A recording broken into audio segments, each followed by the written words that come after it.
дасторконум жактуу экен деп ичинен өзүнө өзү суроо берип турат да туугандар. Адалат эжемин жайган дасторкону сиздерге жактуу меймандар. Кандырак кол чабаңдар. Мына Адалат эже көптөн күткөн күнүңүз келди.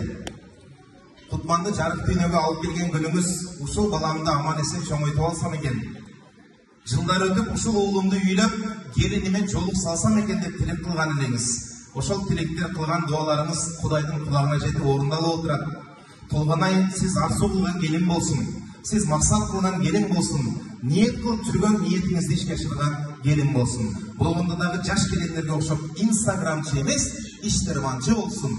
WhatsAppчы эмес, тандырган анжапчы келин болсун.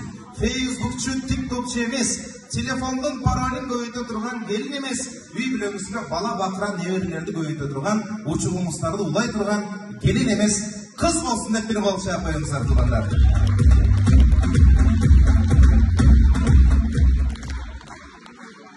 Şuan gecemizde normal kullanılan kuş gözsüzler. Oğlum Kutmanbek gelini Tolg'anay. Sizlerin şu бүгүнкү çatkanında toylarını kutlayın. Oşunday sizlerge den soğuk, uzun ömür, çeksiz vakit alayım.